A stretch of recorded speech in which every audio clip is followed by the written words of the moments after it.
Hello members, welcome back here with another tip. Today I'm going to show you my #1 go-to drill for helping players that slice the ball. And this is called an up the stick drill. This was given to me by Craig Harmon.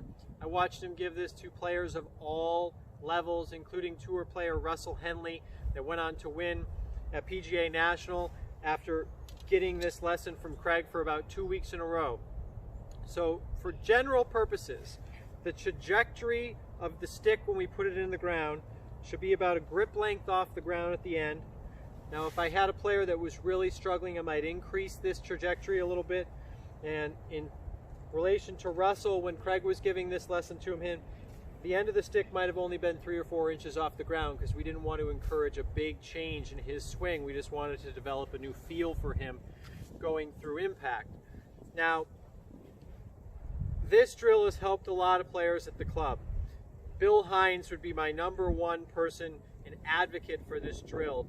Bill was struggling with a swing over the top. Dave Milligan, the same thing. So these are just 2 players in an example of many that this drill has helped. Now our goal with this drill is we want the stick pointed slightly to the right of the target. That's to encourage a different path. The swing path for a slicer is typically one where this club gets what we call outside or above the swing plane, and then it slams down and it hits the stick. So a poor swing would look like this, right? So that player would make a lot of noise on that stick.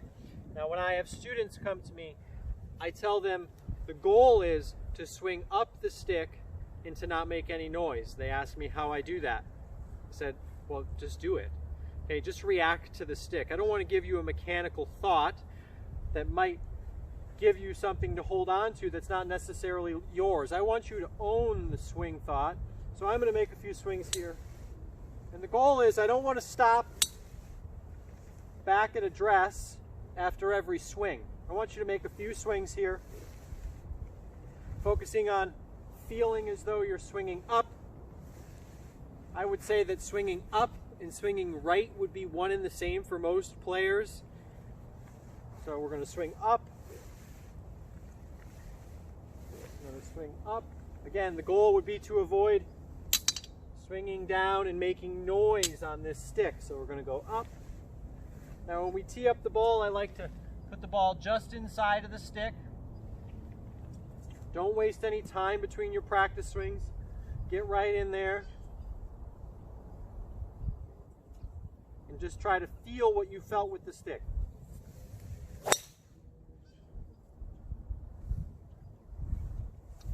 Now for someone who doesn't draw the ball typically, this would be something that would get me more on track if I felt like I was cutting it too much. Now that ball started about right center of the fairway. We've got a little wind left to right. It held its line pretty well, which would indicate to me that it had a little draw on it.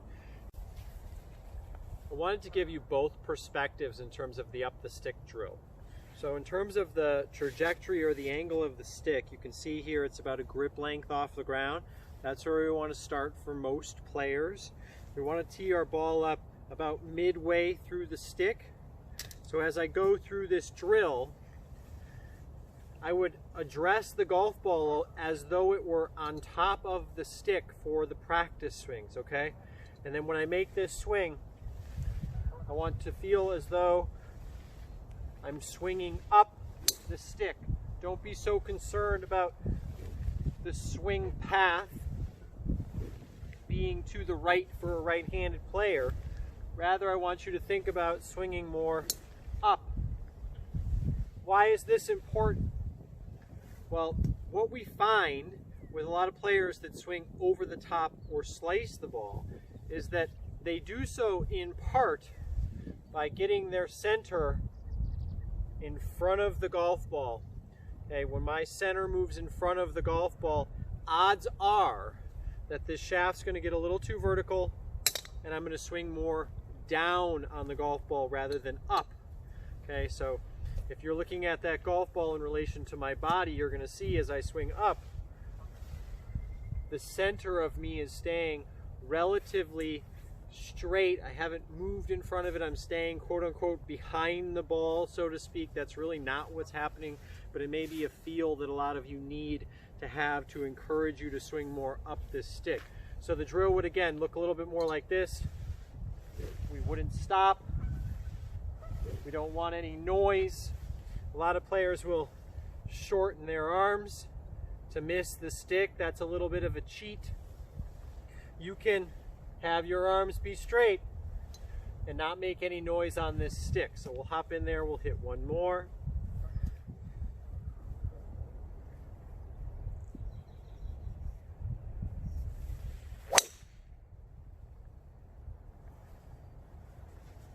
Okay, if you focus on swinging up the stick, don't make this harder than it is. Let your body react to the stick. Do some things on your own as an athlete to respond to, how do I miss this stick? Ask yourself that question. How am I supposed to miss this stick? If you work on it in your yard, you don't have to hit any golf balls. Back and through a couple practice swings, you're going to improve the path of your swing and hopefully straighten your golf shots. My number one go-to drill for anyone who struggles with getting the club a little bit too steep and or slicing the golf ball. The next time you're on the driving range or in your backyard, get an alignment stick or a driveway marker, put it in the ground, about a grip length off the ground for its trajectory, and make some practice swings, swinging up the stick without stopping to figure it out. You will see very quickly if you are making too much contact with this stick. Until next time, keep it in the short grass. Take care.